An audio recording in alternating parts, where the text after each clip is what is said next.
BC ముఖ్యమంత్రిని చేస్తామని చెప్పి ప్రకటించింది మీ పార్టీ, దట్స్ బీజేపీ. ఫలితాలు మాత్రం బొక్కబోర్లా పడ్డాయి. పోస్ట్ మార్టం చేసుకున్నారా? మీరు అనుకుంటున్నట్టుగా మేమైతే అనుకోవట్లేదు. దేశవ్యాప్తంగా నరేంద్ర మోదీ గారి నాయకత్వంలో భారతీయ జనతా పార్టీ పనిచేస్తుంది. చాలా రాష్ట్రాల్లో మనం విజయాలు సాధించిన మా సంకల్పంతో. ఒకటి ఏం జరిగింది అంటే 2 to 3 months ముందు కనుక దాన్ని ప్రకటించాలంటే దాని ఓటు బ్యాంక్ బాగా పెరిగేది, ఇంకా సీట్లు ఎక్కువ వచ్చేవి. తెలంగాణలో ఎట్టి పరిస్థితుల్లో మేమే గవర్నమెంట్ ఫామ్ చేస్తామని చెప్పినటువంటి మీరు కూడా కాంగ్రెస్ గవర్నమెంట్ ఫామ్ చేస్తే మిన్నకుండిపోయారు. బీజేపీ అంచనా ఎక్కడ తప్పింది, ఎక్కడ తప్పుతుంది? గవర్నమెంట్లో ఉన్న టీఆర్ఎస్ వాళ్ళకు కూడా 39 అసెంబ్లీ సీట్లు వచ్చినాయి. ఎక్కడెక్కడైతే బీజేపీ ఆల్టర్నేటివ్ అనుకున్న చోట తెలంగాణలో ఓటమికి బీజేపీ నేతల స్వయంకృతాపరాధమా లేకపోతే ఓవర్ కాన్ఫిడెన్సా? ఏం చెప్తారు అసలు? బీజేపీ 2014 నుంచి 18 నుంచి ఇప్పటికీ ఇంప్రూవేషన్ అయితే నంబర్ ఆఫ్ అసెంబ్లీ సీట్స్ పెరిగినాయి. విజయశాంతి గారు బయటకు వెళ్ళిపోవటం కావచ్చు, లేదంటే రాజగోపాల్ రెడ్డి గారు బయటకు వెళ్ళిపోవటం కావచ్చు, ఇది బీజేపీ నాయకత్వం యొక్క లోపం అనుకోవాలా లేకపోతే బీజేపీ యొక్క స్ట్రాటజీని, విజన్ని వీళ్ళు అర్థం చేసుకోలేక ఫెయిల్ అవుతున్నారా? మీరు చూడండి, విజయశాంతి గారు రికార్డు చూడండి. వారు ఒక నాయకుడు వస్తేనో ఒక నాయకుడు పోతేనో నష్టం కానీ లాభం కానీ లేదు. టీఆర్ఎస్ కి గోల్డెన్ వే వేయడం కోసమే బండి సంజయ్ గారిని తప్పించి కిషన్ రెడ్డి గారిని పైకి తీసుకువచ్చారు అనేటువంటి విమర్శ మీరు ఎదుర్కొంటున్నారు. మీకు తెలుసా అది? బండి సంజయ్ గారిది టర్మ్ అయిపోయింది కాబట్టి బండి సంజయ్ గారికి ప్రమోషన్ ఇవ్వకుండా ఉంటే తెలంగాణలో బీజేపీ ఫలితాలు వేరే విధంగా ఉండేవి అనేటువంటిది బీజేపీ కార్యకర్తల్లో ఉన్నటువంటి మాట. ఆన్ రికార్డ్ మీద ఒప్పుకోకపోయినా కూడా ఇది వాస్తవం. గురువారెడ్డి గారు, బీజేపీ నాయకత్వాన్ని తయారు చేయడంలో ఏ విధంగా అయితే పనిచేస్తుందో జరిగింది, కానీ కిషన్ రెడ్డి గారిని తీసుకొచ్చినప్పుడు బ్యాలెన్స్ అయింది. 2019 సంవత్సరంలో మెదక్ పార్లమెంట్ నుంచి మీరు టికెట్ ఆశించారు.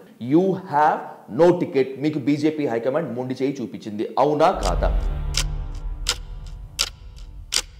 నిజంగా కమిట్మెంట్తో పనిచేసే వాళ్ళు ఖచ్చితంగా బీజేపీ పికప్ చేస్తుంది. ఈటల రాజేందర్ గారే అతిపెద్ద నేత, నాయకుడు అని అనుకుంటే కామారెడ్డితో పాటు గజ్వేల్లో టికెట్ ఇవ్వాల్సినటువంటి అవసరం ఏంటి? సీఎంను ఖచ్చితంగా ఓడించాలని ఒక సంకల్పం బీజేపీ తీసుకున్నప్పుడు రాష్ట్ర పార్టీ కానీ కేంద్ర పార్టీ కానీ ఆ విషయంలో మోసం చేయలేదు. విజయశాంతి గారిని హక్కున చేర్చుకున్నట్లే, రాజగోపాల్ రెడ్డి గారిని హక్కున చేర్చుకున్నట్లే, వివేక్ గారిని హక్కున చేర్చుకున్నట్లే ఈటల రాజేందర్ గారిని కూడా బీజేపీ హక్కున చేసుకుని షెల్టర్ ఇచ్చింది. Is that right? కాకపోతే వాళ్ళు పోవడానికి ఈయన ఉండడానికి డిఫరెన్స్. ఈటల గారి హవానే ఎక్కువ నడిచింది, అందుకే ఓటమి కారణం అనేటువంటిది ఆఫ్ ద రికార్డ్ మాత్రమే కాదు, ఆన్ ద రికార్డ్ కూడా చాలా మంది చెప్పేటువంటి మాట. బీజేపీ టీంలో ఎంఐఎం ఉందా, కాంగ్రెస్ ఉందా, బీఆర్ఎస్ ఉందా? ఈ ముగ్గురు కాకుండా ఇంకెవరున్నారు? బీజేపీకి కాంగ్రెస్ శత్రువే, టీఆర్ఎస్ శత్రువే. తెలంగాణలో అధికార పార్టీకి తామే ప్రత్యామ్నాయం అన్నారు, తాము మాత్రమే ప్రత్యామ్నాయం అన్నారు. ఎన్నికల్లో కొత్తగా బీసీ నినాదం ఎత్తుకున్నారు, బీసీలకే టికెట్లు ఎక్కువ ఇచ్చారు. ఇక ఫలితం అంతా కూడా ప్రజల చేతుల్లో ఉంది, ఆ ఫలితం మా వైపే ఉంటుంది అని చెప్పారు కాషాయ నేతలు. కట్ చేస్తే ప్రజా తీర్పు కాంగ్రెస్ వైపు వెళ్ళింది. తెలంగాణ బీజేపీ నేతలు అంతర్మథనంలో పడ్డారా? ఓటమిపై అసలు పోస్ట్ మార్టం చేసుకున్నారా? ఇప్పటి తీర్పును తెలంగాణ బీజేపీ నేతలు అసలు ఓటమిగా భావిస్తున్నారా లేదా అనేటువంటి అంశాలతో పాటు తెలంగాణలో రాబోయేటువంటి పార్లమెంటరీ ఎలక్షన్స్తో పాటు మున్ముందు తెలంగాణలో బీజేపీ వ్యూహం ఏ విధంగా ఉంటుంది అనేటువంటి దానిపై డీటెయిల్గా చర్చిద్దాం. తెలంగాణ బీజేపీ సీనియర్ నేత ధరం గురువారెడ్డి గారితో ఈరోజు క్రాస్ ఫైర్ విత్ విజయ్ సాధు. గురువారెడ్డి గారు నమస్తే, welcome to I dreams. Sir, A party కూడా ఎత్తుకోలేదు బీసీ నినాదం, మీ బీజేపీ ఎత్తుకుంది. అన్నట్లుగానే అప్పటి వరకు బీజేపీకి వెన్నుదన్నుగా భావించినటువంటి ఆధిపత్య కులాలను కాదని సరికొత్త విప్లవంతో మీరు తీసుకొచ్చి బీసీలకు టికెట్లు ఇచ్చారు. బీసీ ముఖ్యమంత్రిని చేస్తామని చెప్పి ప్రకటించింది మీ పార్టీ, దట్స్ బీజేపీ. కానీ ఫలితాలు మాత్రం బొక్కబోర్లా పడ్డాయి. పోస్ట్ మార్టం చేసుకున్నారా? మీరు అనుకుంటున్నట్టుగా మేమైతే అనుకోవట్లేదు. ఫలితాలు బోర్లా పడ్డాయి అనుకోవట్లేదు. ఎందుకంటే బీజేపీ ఫండమెంటల్ ఫిలాసఫీ అంత్యోదయ పథకం, అట్టడుగు వర్గాలకు న్యాయం చేయాలి, అందులో అన్ని రంగాల్లో కూడా అంటే ఆర్థిక రంగము, ఉపాధి రంగాలతో పాటు మనం ఈ రాజకీయ రంగంలో కూడా అట్టడుగు వర్గాలను పైకి తీసుకురావాలన్న సంకల్పంతో దేశవ్యాప్తంగా నరేంద్ర మోదీ గారి నాయకత్వంలో భారతీయ జనతా పార్టీ పనిచేస్తుంది. చాలా రాష్ట్రాల్లో మనం విజయాలు సాధించిన ఆ సంకల్పంతో. ఒకటి ఏం జరిగింది అంటే ఇక్కడ ఆ బీసీ ముఖ్యమంత్రిని చేస్తామనే నినాదం చెప్పడం కొంచెం లేట్ అయింది. ఆ పాలసీ డిసిషన్ అనౌన్స్మెంట్ కొంచెం లేట్ అయిందని అనుకుంటున్నాం. వాస్తవంగా చూస్తే గత 2014 తర్వాత 18 ఎలక్షన్స్తో పోలిస్తే అసెంబ్లీ ఎన్నికల్లో యాక్చువల్గా ఇప్పుడు మాకు నెంబర్ ఆఫ్ ఎమ్మెల్యేస్ పెరిగి ఉన్నారు. మాకు ఓటు బ్యాంక్ విషయంలో కూడా పోయిన అసెంబ్లీకి ఇప్పటికి పోలిస్తే మనకు ఓటు బ్యాంక్ పెరిగింది. అప్పుడు 7% ఇప్పుడు 14%కి వచ్చాం. అఫ్కోర్స్ మధ్యలో ఫ్లక్చువేట్ అయింది. పార్లమెంట్ అప్పుడు పెరగటం, మళ్ళీ ఇంకా మనకు ఈ municipal corporation, Hyderabad municipal corporation కానీ, బయట వరంగల్ కానీ, స్థానిక సంస్థలు కానీ బై ఎలక్షన్ అయినప్పుడు వాతావరణం అంతా వేరు, అప్పుడు చేసే విధానం వేరు, వాతావరణం వేరు. కానీ ఈ గడిచిన అసెంబ్లీలో డెఫినెట్గా మీరు అన్నట్టుగా బీసీల పక్షపాతంగా కాకుండా అట్టడుగు వర్గాలకు సమన్యాయం చేయాలి. బీసీ ముఖ్యమంత్రిని ప్రకటిస్తామన్న ఉద్దేశం ఏంటంటే ఒక బ్యాక్వర్డ్ క్లాసెస్ సంబంధించిన ఆర్థికంగా వెనుకబడిన కుటుంబాలకు సంబంధించిన ఒక నాయకుడిని, మంచి నాయకుడిని ముఖ్యమంత్రిని చేస్తామని చెప్పడం ఉద్దేశం, అంతేగాని దానిలో ఒక వేరే ఉద్దేశం లేదు. అందరితో పాటు ఇప్పుడు మీరే అన్నారు ఏంటంటే డామినెంట్ కమ్యూనిటీస్ రాజ్యమేలుతున్న ఈ గత 70 సంవత్సరాల చరిత్రలో ఎక్కడ చూసినా కానీ తెలంగాణ మాత్రం ఖచ్చితంగా డామినెంట్ కమ్యూనిటీస్, రెడ్డి కమ్యూనిటీ కావచ్చు, అటు కమ్మ కావచ్చు, లేకపోతే బ్రాహ్మణ్ కమ్యూనిటీ కావచ్చు, ఏదో ఒక ముఖ్యమైన పదవుల్లో వాళ్ళు డామినేట్ చేసిన ఒక పర్సెప్షన్ ఉంది. కాబట్టి మేము కింది వాళ్ళకందరూ అట్టడు వర్గాలకు మేము ప్రాధాన్యత ఇస్తామని చెప్పడం ఉద్దేశంతో అది ప్రకటించడం జరిగింది. కొంచెం మేము అనుకుంటున్నాం ఏంటంటే ఒక 2 months 2-3 months డిలే అయింది. అది కిందికి పర్కులేట్ అయ్యి ఆ విషయం అర్థం చేసుకుని దాన్ని న్యాయపరంగా జస్టిఫైడ్గా కిందికి అందరికీ అర్థమయ్యేటట్టు చెప్పడంలో కొంచెం టైం సరిపోలేదు అది అని మేము అనుకుంటున్నాం. ఒకవేళ ఒక 2 to 3 months ముందు కనుక దాన్ని ప్రకటించాలంటే ఇంకా కిందికి పర్కులేట్ అయ్యి దాని ఓటు బ్యాంక్ బాగా పెరిగేది, ఇంకా సీట్లు ఎక్కువ వచ్చాయి మాకు. ప్రధానమంత్రి మోదీ గారికి కూడా మీరు బీసీ కార్డు ఎక్కువ వాడతారు బీజేపీలో. అంటే చాలామంది బీసీని ముఖ్యమంత్రిని చేసిన ఘనత, బీసీని ప్రధానమంత్రిని చేసినటువంటి ఘనత బీజేపీకి మాత్రమే అని చెప్పి చాలా కాలం నుంచి వాడుతున్నారు. అక్కడ వర్కౌట్ అయిందో లేదో నాకు తెలియదు, కానీ తెలంగాణలో మాత్రం వర్కౌట్ అవుతుందని చెప్పి మీరు దీ కూడా ఇంప్లిమెంట్ చేశారు. ఒక విధంగా చెప్పాలంటే లేట్ డిసిషన్ కాబట్టి it was kind of experiment, ఒక ఎక్స్పెరిమెంట్ లాగా జరిగింది అది, అంతవరకు చెప్పగలుగుతా. కానీ ఇక్కడ సబ్జెక్టు మనం మోదీ గారు బీసీ కాబట్టి ప్రధానమంత్రి అయ్యారని నేను చెప్పట్లేదు. ఇప్పుడు కూడా ఎక్కడ కూడా మోదీ బీసీ కాబట్టి ప్రధానమంత్రి అయ్యారని ఎక్కడ చెప్పట్లేదు. ఇక్కడ కూడా తెలంగాణలో కూడా బీసీ వర్గాల నుంచి ముఖ్యమంత్రి చేస్తాన ఉద్దేశంలో అక్కడ ఎబిలిటీ ఉన్న, సత్తా ఉన్న ఒక వెనుకబడిన వర్గానికి చెందిన ఒక నాయకుడిని మేము ముఖ్యమంత్రిని చేస్తాము, మీకు అందరికి కూడా రిప్రజెంటేటివ్గా ఉంటాడు, మీ కష్టాలు తీర్చడానికి, ప్రజల కష్టాలు తెలిసిన నాయకుడిని చేస్తామన్న ఉద్దేశం.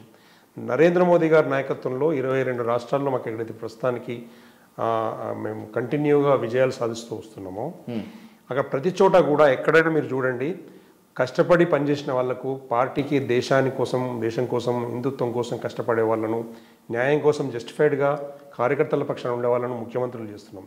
అందులో కులాలు చూడట్లేదు, ఏ వర్గమైనా చూడట్లేదు.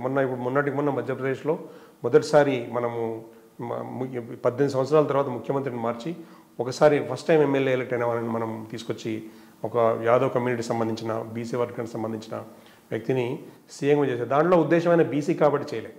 అట్లా ఉద్దేశం ఆయన ఇన్ని సంవత్సరాలుగా మొదటిసారి ఎమ్మెల్యే అయినా కానీ ఏమీ ఆశించకుండా పార్టీ కోసం, రాష్ట్ర అభివృద్ధి కోసం, పార్టీ డెవలప్మెంట్ కోసం, దేశాభివృద్ధి కోసం పాటుపడుతూ ఒక పర్పస్లో ఒక ఐడియాలజీ మీద పనిచేసినాడు. కమిటెడ్ పర్సన్ కాబట్టి, ట్రాన్స్పరెంట్గా ఉంటాడు కాబట్టి ఆయన ముఖ్యమంత్రి చేయడం జరిగింది. అంతేగాని బీసీ అనే ఉద్దేశంతో చేయలేదు. ఎక్కడైనా మీరు చూడండి, మీరు you take any other state, మొన్న జరిగిన 3 రాష్ట్రాలు, రాజస్థాన్ కానీ, ఛత్తీస్గఢ్ కానీ, మధ్యప్రదేశ్ కానీ, అంతకుముందు జరిగిన ఏదైతే మీకు ఉత్తరప్రదేశ్ కానీ మీరు తీసుకోండి, ఎక్కడ పోయినా మనకు కిందికి కర్ణాటకలో ఇంతకుముందున్న ముఖ్యమంత్రులు కానీ ఎక్కడ కూడా మొనోటనస్గా ఒకటే వర్గానికి సంబంధించిన వాళ్ళని తీసుకురాకుండా కొత్త లీడర్షిప్ డెవలప్ కావడము, తర్వాత సమన్యాయము, జస్టిఫికేషన్ అనేది అన్ని రంగాల్లో ఉండాలనే ఉద్దేశంతో బీజేపీ పనిచేస్తుంది కాబట్టి అలా జరిగింది.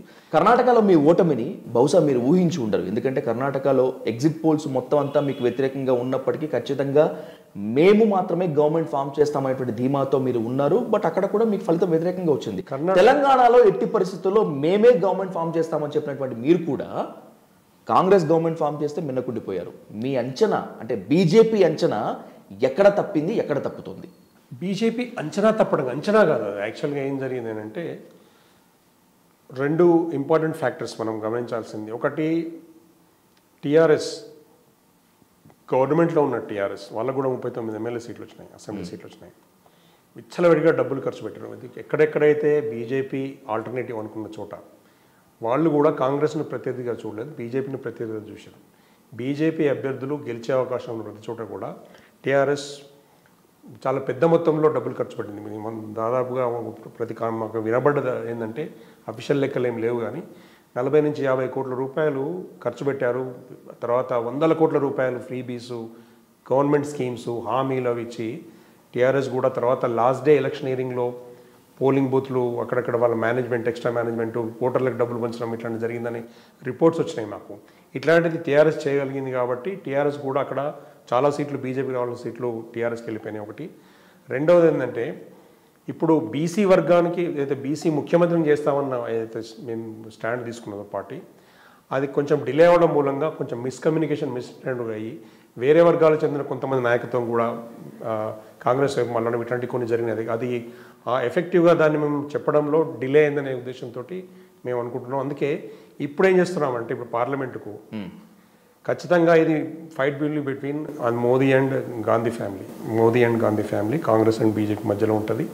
పబ్లిక్ చాలా ఉత్సుకతతో ఎదురు చూస్తున్నారు. ఇప్పుడు రామ జన్మభూమికి సంబంధించిన ఏదో అంశమే తీసుకోండి, దేశభక్తికి సంబంధించిన చాలా విషయాలు గత 9.5-10 ఏళ్లలో నరేంద్ర మోదీ గారి నాయకత్వంలో దేశం సాధించిన అభివృద్ధి, లక్షల కోట్ల రూపాయలకు సంబంధించిన అయితే వెల్ఫేర్ స్కీమ్స్ కానీ, సెల్ఫ్ ఎంప్లాయ్మెంట్ స్కీమ్స్ కానీ, వికసిత్ భారత్ ప్రోగ్రామ్ పేరుతోటి ప్రతి పల్లెకు గర్వంగా వెళ్ళి మేము ఎగ్జాంపుల్స్తో డెలివరీ చేసిన 100% డెలివరబుల్స్ అయితే సాధించిందో గవర్నమెంట్ మన గ్రాఫ్ చూపిస్తూ ఆ డెవలప్మెంట్ మనం ఎఫెక్ట్గా చెప్పగలుగుతున్నాం. కాబట్టి ప్రజలు కూడా ప్రతి గ్రామానికి వెళ్ళండి, ఏ గ్రామానికి వెళ్ళండి, వెదర్ గ్రామీణ ప్రాంతాల డెవలప్మెంటే కానీ, విలేజ్ల డెవలప్మెంటే కానీ, మీరు అర్బన్లో మున్సిపాలిటీస్ డెవలప్మెంటే కానీ, హైవే నిర్మాణాలే కానీ, మీరు ప్రధానమంత్రి ఈ సడక్ యోజన అనే కానీ ఇట్లాంటివి తీసుకోండి, ఎంప్లాయ్మెంట్ స్కీమ్లు తీసుకోండి, సెల్ఫ్ ఎంప్లాయ్మెంట్ స్కీమ్లు తీసుకోండి, ఎంఎస్ఎంఈకి సంబంధించిన వాటిది కానీ, ఇప్పుడు ముద్రా లోన్లు కానీ, ఇట్లాంటి చిన్న చిన్న స్ట్రీట్ వెండర్స్కి మనం చూస్తున్నాం. మీరు ఇప్పుడు డిజిటల్ ఎకానమీ, ఇండియా అనేది డిజిటల్ ఎకానమీలో టాప్ 5లోకి వచ్చినాం. ఇప్పుడు మనము ప్రపంచవ్యాప్తంగా టాప్ 5 ఎకానమీస్లో ఉన్నాం. ఇప్పుడు 2047 కల్లా నంబర్ 1 స్థానానికి పోవాలనే లక్ష్యంతో ముందుకు దూసుకెళ్తున్నాం. మనం చాలాసార్లు మన వందే భారత్ ఎక్స్ప్రెస్లే కానీ, ఇప్పుడు ఉడాన్ విమానయానం సామాన్యునికి అయితే విమానయానం అందుబాటులో తీసుకురావడం కానీ, నంబర్ ఆఫ్ ఎయిర్పోర్ట్స్ కానీ, తర్వాత ఇప్పుడు రైల్వే స్టేషన్స్ ఆధునీకరణ కానీ, బస్ స్టేషన్లు తీసుకోండి, మీరు పబ్లిక్ ట్రాన్స్పోర్ట్ తీసుకోండి, ఎడ్యుకేషన్ సిస్టమ్ తీసుకోండి, one nation one education programme, ఇట్లా మీరు ఒక 249 రంగాల్లో 2014లో మన దేశ పరిస్థితి గ్రాఫ్ ఏ స్కేల్లో ఎక్కడుండే మనము ఇవాళ ఎక్కడుండే చూస్తే ప్రతి రంగంలో దాదాపు 249 రంగాల్లో మనం అభివృద్ధిలో ఉన్నాము. మీరు వ్యవసాయ క్షేత్రాలు తీసుకోండి, దాని అనుబంధ సంస్థలు తీసుకోండి, ట్రేడింగ్, ఎకానమీ, మీరు తర్వాత జీడిపి గ్రోత్ కానీ, ఓవరాల్గా మీరు ఎక్కడ పోయినా కానీ IT, technology, you name it, మీరు లిస్ట్ చదువుతా పోతే దాదాపు మనకు గంట సేపు ఉట్టి లిస్టు దాని గురించి ఒక 1 లైనర్ చదివినా మినిమం 1 అవర్ మనము డెవలప్మెంట్ ఎంత జరిగింది చెప్పుకోవచ్చు. సంక్షేమ పథకాలను మీరు బాగా చెప్తారు, సంక్షేమ పథకాలు లిస్ట్ తీయాలంటే చాలా తీస్తారు. కర్ణుడి చావుకు కారణాలు అనేకం అన్నట్లుగా సార్, తెలంగాణలో బీజేపీ ఓటమికి అనేక కారణాలు ఉన్నాయి. దాంట్లో మొట్టమొదటి కారణం తెలంగాణలో ఓటమికి బీజేపీ నేతల స్వయంకృతాపరాధమా లేకపోతే ఓవర్ కాన్ఫిడెన్సా? ఏం చెప్తారు అసలు మీరు? మీరు రెండు కాదన్నాను, ఓవర్ కాన్ఫిడెన్స్ కాదు, అక్కడ అపరాధం చేసింది ఏమీ లేదు. నేను మళ్ళీ చెప్తున్నా ఏంటంటే బీజేపీ 2014 నుంచి 18 నుంచి ఇప్పటికీ ఇంప్రూవేషన్ అయితే నంబర్ ఆఫ్ అసెంబ్లీ సీట్స్ పెరిగినాయి. బీజేపీ పట్ల ప్రజలకు కాన్ఫిడెన్స్ పెరిగింది. ఒకటి ఏంటంటే స్ట్రాటజికల్గా మేము అనుకున్న ఏదైతే ఎలక్షన్ మేనేజ్మెంట్ కానీ, ఎలక్షన్ మేనిఫెస్టో కానీ, స్ట్రాటజీ ఇంప్లిమెంటేషన్లో డిలే అయింది కాబట్టి పబ్లిక్కి వెళ్ళాల్సిన మెసేజ్ పూర్తి స్థాయిలో వెళ్ళలేకపోయింది. ఒకటి టీఆర్ఎస్ పెట్టిన డబ్బులు, విచ్చలవిడిగా పెట్టిన డబ్బులతోటి ప్రజల్లో కొంత ఆ మాయగారి కొంత వెరీ స్మాల్ పర్సంటేజ్ డిఫరెన్స్. ఎక్కడ కూడా ఇప్పుడు బీజేపీ సెకండ్ ప్లేస్ వచ్చిన చోట 17 ప్లేసెస్ బీజేపీ సెకండ్ ప్లేస్ వచ్చింది. మీరు సెకండ్ ప్లేస్ వచ్చిన చోట చూస్తే కూడా పెద్ద మార్జిన్లు లేవు. తర్వాత కాంగ్రెస్ గెలిచిన చోట కూడా మనం చూసుకుంటే Congress between TRS, Congress, BJP triangle ఫైట్లో ఉన్న చోట కూడా కాంగ్రెస్ గెలిచిన సీట్లలో మీరు చాలా తక్కువ మార్జిన్లో ఓవరాల్గా కాంగ్రెస్కు 5 లక్షల ఓట్లే ఎక్కువ వచ్చింది. ఓవరాల్గా బీజేపీ టీఆర్ఎస్ పోలిస్తే ఓవరాల్గా 5 లక్షల ఓట్లు ఎక్కువ వచ్చినాయి. టీఆర్ఎస్ ఆ స్టేజ్ ఇంకా ఎట్లా సర్వైవ్ అయింది, ఈ రోజు కూడా 39 సీట్లు ఎలా వచ్చినాయి అంటే కేవలం మభ్యపెట్టే మాటలు, తప్పుడు ప్రామిసెస్. సేమ్ కాంగ్రెస్ కూడా అటువంటి పరిస్థితే. వాళ్ళు ఆచరణకు సాధ్యం కానీ అమలుకు సాధ్యం కానీ స్కీములు చెప్తున్నారు. 6 గ్యారంటీల పేరుతో వెళ్ళి ఆల్రెడీ బీజేపీ కేంద్రంలో ఉంది, రెండోసారిగా ఉంది, మూడోసారి కూడా వస్తుందేమో అని చెప్పి చెప్తున్నారు. సరే వస్తున్నారా, ప్రజా తీర్పును బట్టి ఉంటుంది. తెలంగాణలో అధికార పార్టీకి ప్రత్యామ్నాయం మేమే అని చెప్పి బీజేపీ చెప్తుంది కదా, అన్ని చోట్ల పోరాడుతుంది కదా. కేంద్రంలో మీరు అన్ని సంక్షేమ పథకాలు ఇస్తున్నా ప్రత్యామ్నాయం మేమే అని చెప్తున్నప్పటికీ కూడా ఎందుకు తెలంగాణ ఓటర్లు టీఆర్ఎస్కు ప్రత్యామ్నాయంగా కాంగ్రెస్ని ఎంచుకున్నారు తప్పితే బీజేపీని ఎందుకు ఎంచుకోలేకపోయారు? నేను అదే చెప్తున్నాను. ఇక్కడ ఏంటంటే ఎప్పుడు కూడా సామాన్య మానవునికి ఇంకా చాలా, అంటే మనం ఇప్పుడు సామాన్య ప్రజలు బిలో పావర్టీ లైన్, మనకి 38% బిలో పావర్టీ లైన్ ఉన్నారు. బిలో పావర్టీ లైన్ ఉన్న పబ్లిక్కి ఇప్పటికి కూడా ఇంకా చాలా ఆర్థికంగా కానీ ఆలోచన విధంగా కానీ ఎడ్యుకేషన్ అవేర్నెస్ ఇంకా రావాలి. ఓటింగ్ అనేది చిన్న చిన్న ఫ్రీబీస్కి తర్వాత ఫ్రీగా ఇచ్చే అంశాల మీద కొంత ఓటింగ్ మభ్యపెట్టి ట్రాన్స్ఫర్ అవుతుంది కాబట్టి ఆ 10 to 12% ఓటింగ్ ఈ 38%లోంచి ఆ డివిజన్ అనేది ఎడ్యుకేషన్ వైపు వస్తే మనకు ఆటోమేటిక్గా బీజేపీకి పెరుగుతుంది ఒకటి.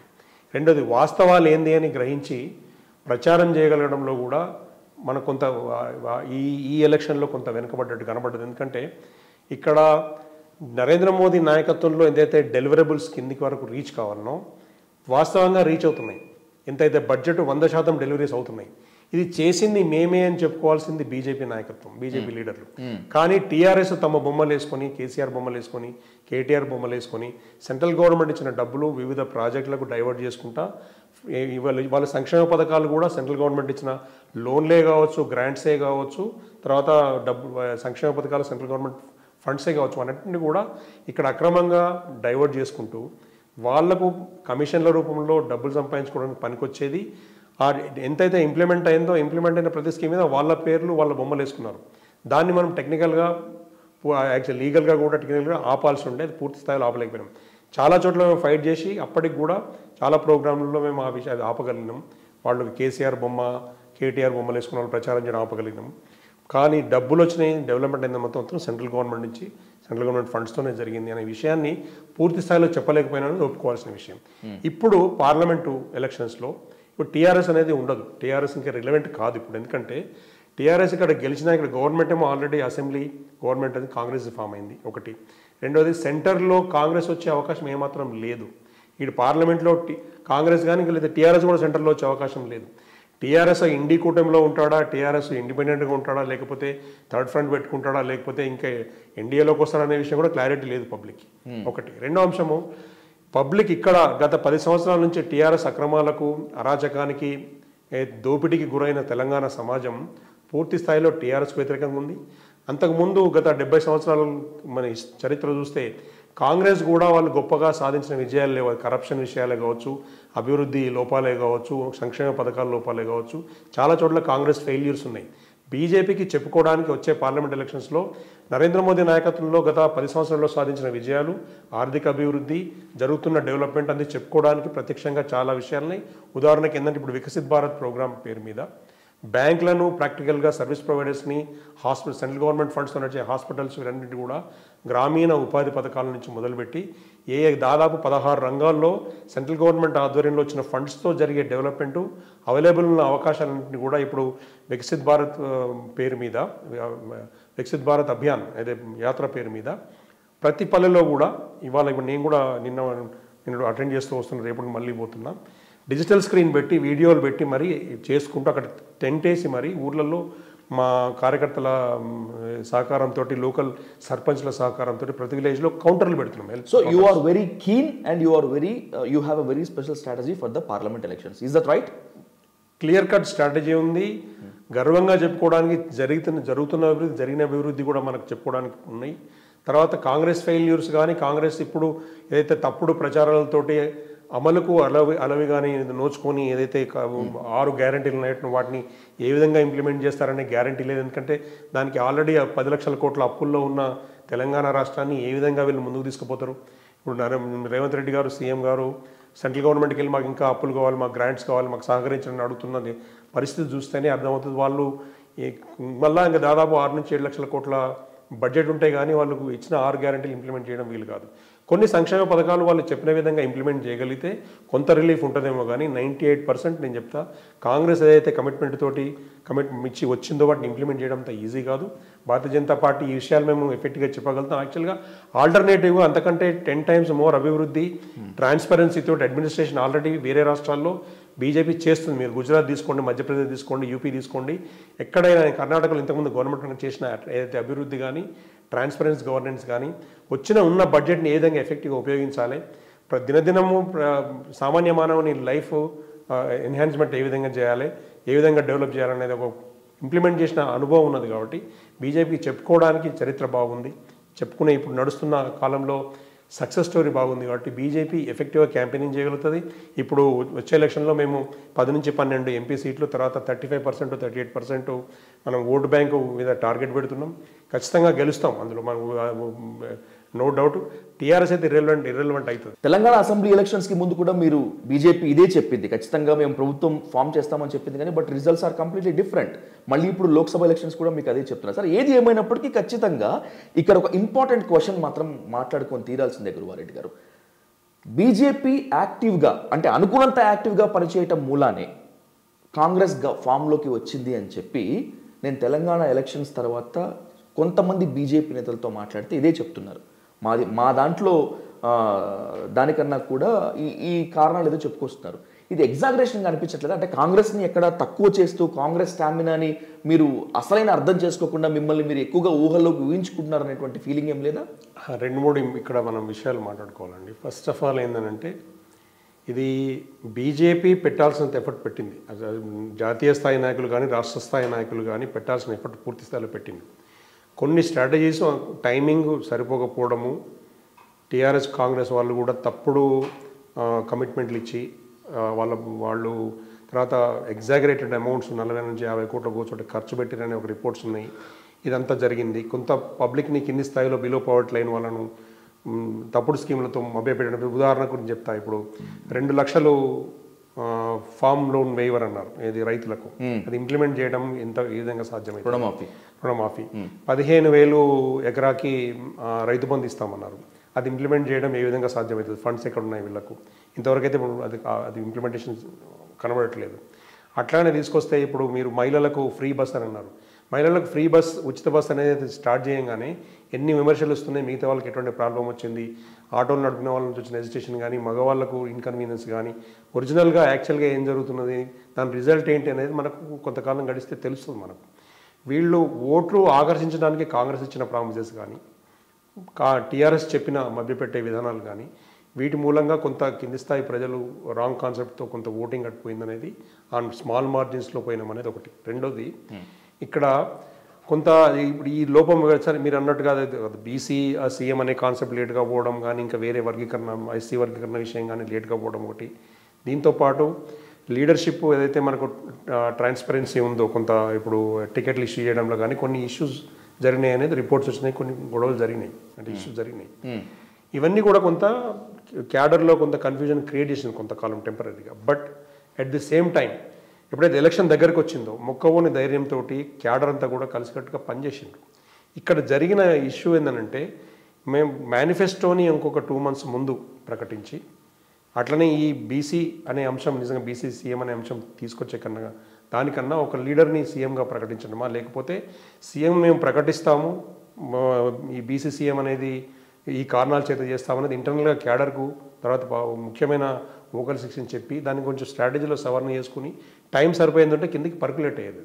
ఓకే, ఇక్కడ పబ్లిక్లో అనౌన్స్ చేసిన తర్వాత పబ్లిక్ ఈ విషయము అర్థమయ్యే లోపల ఎలక్షన్ అయిపోయింది. అదొకటి మనం ఖచ్చితంగా చెప్పుకోవాల్సింది. ఇక్కడ బీజేపీ ఎఫర్ట్లో కానీ, రాష్ట్ర నాయకత్వం ఎఫర్ట్లో కానీ, కమిట్మెంట్లో కానీ, జాతీయ నాయకత్వం ఎఫర్ట్లో కానీ, కమిట్మెంట్లో ఎక్కడ లోపం జరగలే. మీరు నరేంద్ర మోదీ గారి సభలు కానీ, కిషన్ రెడ్డి గారు పోయిన సభలు కానీ, అమిత్ షా గారు పోయిన సభలు కానీ, ఎక్కడ పోయినా కానీ, మీ బండి సంజయ్ గారు, రాజేంద్ర గారు ఎవరు సభలకు పోయినా బ్రహ్మాండంగా పబ్లిక్ వచ్చారు. ర్యాలీస్లో తండోపతండాలుగా మేము 10,000 మందితో ర్యాలీ చేద్దాం అనుకున్న గజ్వేల్లో 20,000 మంది నామినేషన్ ర్యాలీకి వచ్చిన సందర్భాలు ఉన్నాయి. నరేంద్ర మోదీ గారి సభ మేము 20,000-30,000 మంది మాత్రం అవుతారేమో అనుకున్న సందర్భంలో 60,000-70,000 మంది వచ్చిన 1,00,000 మంది వచ్చిన సందర్భాలు కూడా ఉన్నాయి. అది పబ్లిక్ నుంచి వాలంటరీ రెస్పాన్స్ ఉండే. కొంత ఏంటంటే ఎలక్షన్ మేనేజ్మెంట్లో కానీ, లేకుంటే వాళ్ళు అయితే అమలుకు సాధ్యం కాని స్కీములు చెప్పడంలో పబ్లిక్ని కొంత కన్ఫ్యూజ్ చేసి కొంత ఓట్ బ్యాంకు ఖర్చు ఎక్కువ పెట్టి వాళ్ళు చేసుకున్న దాని మూలంగా నష్టం జరిగింది. కానీ ఇప్పుడు నేను ఒక విషయం చెప్తాను, మనం ఎప్పుడు కూడా జరిగిపోయిన దాని నుంచి ఎక్కువ తర్కించుకొని చేసే కన్నా జరిగిన తప్పులను మనం తర్కించుకొని నెక్స్ట్ అటువంటి తప్పులు జరగకుండా ప్యాచప్ చేయడానికి ఆల్రెడీ మన జాతీయ నాయకత్వం రాష్ట్ర నేతలందరూ కూర్చొని గత 2-3 రోజులుగా చర్చలు చేసి దానికి నెక్స్ట్ ప్లానింగ్ ఏందనేది పకడ్బందీ ప్లాన్ జరుగుతుంది. ఇవాళ 10 నుంచి 12 పార్లమెంట్లు ఖచ్చితంగా గెలిచి తీరుతాం మేము. దానికోసము పకడ్బందీ ప్లాను నడుస్తుంది ఎక్కడ కూడా లేకుండా. తర్వాత నరేంద్ర మోదీ గారి ఇమేజ్, తర్వాత ప్రపంచవ్యాప్తంగా ఏ విధంగానైతే నరేంద్ర మోదీ అనేది ప్రపంచానికి నాయకుడు అండి. మీరు అమెరికా దేశాధినేతలు కానీ, మీరు రష్యన్ ప్రెసిడెంట్ కానీ, మీరు ఈవెన్ కెనడా ప్రైమ్ మినిస్టర్ కానీ, ఇట్లాంటి వాళ్ళందరూ కూడా ఏం జరుగుతుంది అంటే మోదీ గారిని ఫాలో అయ్యే పరిస్థితి ఉంది వాళ్ళు. మీరు వాళ్ళే మనం ప్రపంచ దేశాలు టాప్ 20 మన G20 ఉంది, G20లో మనం G20 హోస్ట్ చేస్తున్నాం ఫస్ట్ టైం. ఇట్లాంటి పరిస్థితికి మనం ఎదిగినాం ప్రపంచవ్యాప్తంగా. దేశంలో కూడా ఎక్కడెక్కడైతే బీజేపీ పరిపాలన ఉందో అక్కడ ఆర్థిక అభివృద్ధి పర్ఫెక్ట్గా చాలా పద్ధతిగా జరుగుతుంది. అదేవిధంగా తెలంగాణలో కూడా జరగాలనే ఆశ ఆకాంక్ష మనకుండే, పబ్లిక్ కూడా కోరుకున్నారు. అది ఎందుకు కొన్ని స్ట్రాటజీలు టైమింగ్ సరిపోక జరిగింది తప్పితే ఇంకెటువంటి లోపం లేదు. ఇప్పుడు ఆ జరిగిన తప్పుల్ని పొరపాటుని కూడా సవరించుకొని ఇప్పుడు పూర్తి స్థాయిలో ఫుల్ ఫ్లెజ్డ్గా బుల్డోజింగ్ ఎఫర్ట్ తోటి ముందుకు పోతామనేది నా నమ్మకం. బీజేపీ నాయకత్వం ఒక సీరియస్ విమర్శను ఎదుర్కొంటుంది గురువారెడ్డి గారు. నాయకుల్ని ఎంచుకోవటంలో, నాయకులు ఉండేలా చూసుకోవటంలో బీజేపీ హైకమాండ్, అలాగే మీరు కేంద్ర నాయకత్వం అనుకోండి, రాష్ట్ర నాయకత్వం ఫెయిల్ అవుతోంది అనేటువంటి విమర్శ ఎదుర్కొంటున్నారు. విజయశాంతి గారు బయటకు వెళ్ళిపోవటం కావచ్చు, లేదంటే రాజగోపాల్ రెడ్డి గారు బయటకు వెళ్ళిపోవటం కావచ్చు, వీళ్ళందరినీ ఏ విధంగా చూడాలి? ఇది బీజేపీ నాయకత్వం యొక్క లోపం అనుకోవాలా, లేకపోతే బీజేపీ యొక్క స్ట్రాటజీని, విజన్ని వీళ్ళు అర్థం చేసుకోలేక ఫెయిల్ అవుతున్నారా? ఇప్పుడు భారతీయ జనతా పార్టీకి ఒక ఫండమెంటల్ ఐడియాలజీ ఒక ట్రాక్లో వెళ్తుందండి. దేశభక్తి, దేశం కోసం, ధర్మం కోసం, దేశాభివృద్ధి కోసం ట్రాన్స్పరెంట్గా అట్టడుగు వర్గాలకు న్యాయం చేయాలని సంకల్పంతో ముందుకు పోతుంది. ఈ ప్రాసెస్లో మీరు చూడండి, విజయశాంతి గారు రికార్డ్ చూడండి. వారు సొంతంగా పార్టీ పెట్టడం, ఒక పార్టీలో ఉండడం, మళ్ళీ ఇంకో పార్టీ మారడం, తర్వాత ఇంకో పార్టీకి కూడా ఆ ట్రాక్ రికార్డ్ చూడాలి మనం. నాయకులు మనం తప్పు పట్టట్లేదు. నేను ఎవరి అవసరాల కోసం వాళ్ళ నాయకులు రావచ్చు, సందర్భాన్ని బట్టి నచ్చిన రోజులు ఉండొచ్చు, నచ్చకపోయినప్పుడు వెళ్ళిపోవచ్చు. ఇది డెమోక్రటిక్ ప్రాసెస్ ఉంటుంది ఇక్కడ పొలిటికల్ పార్టీలో. సో వాలంటరీ ఆర్గనైజేషన్ పార్టీ అనేది ఎంప్లాయ్మెంట్ ఎక్స్చేంజ్ కాదు. ఎవరికైతే నిజంగా ఉపాధి అవసరం, లేదంటే ఎవరికి నిజంగా ఒక షెల్టర్ అవసరం, లేదంటే ఎవరికైతే రికగ్నిషన్ అవసరం అనుకున్నప్పుడు ఏ ప్లాట్ఫామ్ మీద ఎవరికి గాలి కట్టుకుందో ఆ టైపు వస్తుంటారు రాజకీయాలు. వాళ్ళని కాదని మనం రావద్దని చెప్పలేము. తర్వాత మనం రాజగోపాల్ రెడ్డి గారు వారంతర వారే వచ్చిండ్రు, మన పార్టీలో జాయిన్ అయినరు. మనం ఎప్పుడు కూడా ఆయన తన ఎప్పుడైతే ఇక్కడ ఫిట్ అయ్యి ఇక్కడ బాగా కంఫర్టబుల్గా ఉన్నంత కాలం ఉన్నాడు. ఆయనకు తోచినప్పుడు ఆయన రేపు కాంగ్రెస్ ఆయన వైపు గాలి ఉన్నది అనుకున్నాడో, లేకపోతే మళ్ళీ అక్కడైతే బెటర్ ఆప్షన్టీ ఉన్నది అనుకున్నాడో, ఇక్కడ ఆయన అనుకున్నవి కొన్ని జరగలేదు. ఏంది ఆయన పర్సనల్ ఇష్యూ, అది పర్సనల్ సమాధానం. మనం ఆయన పొమ్మని చెప్పలేదు. ఆయన వస్తా అన్నప్పుడు మనం వెల్కమ్ చేసినాం, పోతా అన్నప్పుడు కూడా గట్టిగా పట్టుకొని పోద్దని ఆపే పరిస్థితి లేదు. ఎందుకంటే వాళ్ళు ఏదైతే ఉద్దేశంతో అప్ అండ్ డౌన్ చేస్తున్నారు. రాజగోపాల్ రెడ్డి గారు ఇంతకుముందు కాంగ్రెస్ నుండి మన దగ్గర వచ్చి మళ్ళీ కాంగ్రెస్కే పోయిండు, సొంత కుటికి పోయిండు. వివేక్ కూడా అదే కదా, వివేక్ గారు కూడా అంతే. వివేక్ గారు కూడా యాక్చువల్గా ఏంటంటే వీళ్ళందరూ కూడా వాళ్ళు వచ్చినప్పుడు ఒకటి బీజేపీ వీళ్ళను గుండెకి హత్తుకొని అంబ్రెల్లా కింద తీసుకొని వీళ్ళకి కావాల్సిన విధంగా వాళ్ళకు ఒక ప్లాట్ఫామ్ క్రియేట్ చేసి వాళ్ళకి మంచి పొజిషన్స్ ఇచ్చి, జాతీయ స్థాయి వాళ్ళకు పొజిషన్స్ ఇచ్చి పార్టీలో వాళ్ళని గౌరవించినప్పుడు అదేవిధంగా వాళ్ళు కూడా ఈక్వల్గా టీం వర్క్ చేసి ఉన్నంతకాలం వాళ్ళకి ఎప్పుడైతే రాజకీయంగా అవకాశాలు ఇంకో చోట బాగా కనబడ్డాయో, లేకుంటే వాళ్ళకు ఇక్కడ ఇంకో రకంగా నచ్చలేదు, వాళ్ళు దానికి మనం ఏమి ఆపే పరిస్థితి లేదు. ఇక్కడ దానిలో మనం తప్పుపట్టేది కూడా ఏం లేదు. కాకపోతే వాళ్ళ అవసరం ఉన్నప్పుడు, వాళ్ళకు బాగా అనిపించినప్పుడు వచ్చి వాళ్ళ అవసరం తీరి వాళ్ళు బాగలేదు, ఇంకో చోట బాగుందన్నప్పుడు వెళ్ళిపోయే వాళ్ళ నాయకులను మేము ఎప్పుడు కూడా వాళ్ళని పెద్ద పట్టించుకోదు భారతీయ జనతా పార్టీ ఎప్పుడు కూడా. ఇప్పుడు ఫండమెంటల్గా గ్రాస్ రూట్ లెవెల్లో బీజేపీకి ఒక కోర్ వాల్యూస్ ఉన్న ఆర్ఎస్ఎస్ వివిధ క్షేత్రాల నుంచి, ఏబీవీపీ నుంచి, సంఘ క్షేత్రాల నుంచి, బీజేపీ నుంచి ఒక ప్లాట్ఫాము, ఒక తనదంటూ ఒక ఐడియాలజీకి ఒక ప్లాట్ఫామ్ అయితే ఎవర్ గ్రీన్గా యూత్ కొత్త రక్తం వస్తూనే ఉంటుంది. ఆ ప్రాసెస్ గ్రోత్లో ఉంది. ఇవాళ డెమోక్రటిక్ పార్టీగా ప్రపంచంలో మేము లార్జెస్ట్ డెమోక్రటిక్ పార్టీ. ఓకే, తర్వాత ఎకానమిక్ డెవలప్మెంట్, ఈ పార్టీ ఎప్పుడైతే ప్రభుత్వంలోకి వచ్చిందో ఎకనామిక్ డెవలప్మెంట్ ఏ విధంగా జరిగిందో మనం చూస్తూనే ఉన్నాం. అటువంటి పార్టీకి ఒక నాయకుడి మీదనో వస్తేనో, ఒక నాయకుడు పోతేనో నష్టం కానీ లాభం కానీ లేదు. కాకపోతే ఒకటి పర్సెప్షన్ క్రియేట్ చేయడంలో కొంతమంది నాయకులది ఇంప్రెషన్ పనిచేస్తుంది. కానీ నాయకులు మనకున్న ఇప్పుడు సిచ్యువేషను లిమిటేషన్స్ని అర్థం చేసుకోకుండా వాళ్ళ అవసరం ఉన్నప్పుడు రావడం, మళ్ళీ వాళ్ళ అవసరం తీరంగానే వాళ్ళ డిమాండ్లు ఫుల్ఫిల్ కానప్పుడు వెళ్ళిపోవడము, ఇట్లాంటి కొన్ని మాత్రం పార్టీ ఎప్పుడు పాజిటివ్గా చూడదు. వెళ్ళే వాళ్ళను ఆపలేం మనం. వాళ్ళే మళ్ళీ రేపు పొద్దున ఈ పార్టీ పవర్లోకి వస్తుంది, వాళ్ళకి అవసరాలు ఉన్నాయన్నప్పుడు మళ్ళీ వస్తారు. వచ్చినప్పుడు ఈసారి మేము మళ్ళీ ఆలోచించాల్సి వస్తుంది. ఎందుకంటే ఒకసారి వాళ్ళకి అవకాశం ఇచ్చినాం మనం మనకు అవసరం ఉన్నప్పుడు వాళ్ళు మనం వదిలేసి వాళ్ళ అవసరం కోసం, వాళ్ళ అవసరాల కోసం వెళ్ళిపోయిన వాళ్ళను రెండోసారి ఇక్కడ తీసుకొచ్చే పరిస్థితి ఉండదు. ఓకే, బీజేపీ మీద కానీ బీజేపీ మీద విధానాల మీద కానీ ఒక రాయి కూడా పడనివ్వరు మీరు. ఎందుకంటే ఇది మీరు నిన్న మొన్న వచ్చినటువంటి లీడర్ ఏం కాదు కదా, చిన్నప్పటి నుంచి మొత్తం అంతా కూడా మీరు బీజేపీ తత్వాన్ని నరాల్లోకి ఇంకించుకున్నారు కాబట్టి మీరు సెల్ఫ్ డిఫెన్స్ ఆ మోడ్లో చేసుకోవటంలో ఏమాత్రం తప్పులేదు గురువారెడ్డి గారు. కానీ బట్ నిజాలు ఆ విధంగా ఉండవు, నిజాలు చాలా కఠినంగా ఉంటాయి. అలాంటి నిజాన్ని మీ ముందు కొన్ని పెట్టబోయే ముందు నాకు మీ నుంచి ఒక హానెస్ట్ ఆన్సర్ కావాలి. పార్టీకి విధేయతగా ఉండేటువంటి వాళ్ళకి, బీజేపీ హైకమాండ్ దగ్గర క్రమశిక్షణగా ఉండేటువంటి వాళ్ళని అది ఏ కార్యకర్త అయినా ఏ లీడర్ అయినా పార్టీ గుర్తిస్తుందా లేదా? నాకు దీనికి కరెక్ట్ ఆన్సర్ చెప్పండి. ఖచ్చితంగా గుర్తిస్తుందండి. కాకపోతే ఇన్స్టెంట్ కాఫీ కాదు బీజేపీ అనేది. ఓకే, బీజేపీ అనేది ఇన్స్టెంట్ కాఫీ కాదు. మీరు చూడండి, Narendra Modi himself is the best example. Narendra Modi himself is the best example. మనకి ఇప్పుడు మీకు ఇప్పుడే మధ్యప్రదేశ్ ముఖ్యమంత్రి కానీ, ఛత్తీస్గఢ్ ముఖ్యమంత్రి కానీ, రాజస్థాన్ ముఖ్యమంత్రి కానీ మీరు తీసుకోండి. ఇప్పుడున్న పరిస్థితుల్లో ఇక్కడ ఈ పరిస్థితుల్లో ఇక్కడ కిషన్ రెడ్డి గారిని తీసుకోండి. చాలా కింది స్థాయి నుంచి కష్టపడి బ్రిక్ బై బ్రిక్ డెవలప్ అయ్యి వచ్చిన నాయకుడు. మీరు బండి సంజయ్ గారిని తీసుకోండి. ఒక కార్పొరేటర్ స్థాయి నుంచి ఎంపీ తర్వాత ఎమ్మెల్యే టికెట్ ఇచ్చారు, తర్వాత ఎంపీ గెలిచినాడు, తర్వాత టీఆర్ఎస్ కి గోల్డెన్ వే వేయడం కోసమే బండి సంజయ్ గారిని తప్పించి కిషన్ రెడ్డి గారిని పైకి తీసుకువచ్చారు అనేటువంటి విమర్శ మీరు ఎదుర్కొంటున్నారు. అది మీ దాకా వచ్చిందా? మీకు తెలుసా అది?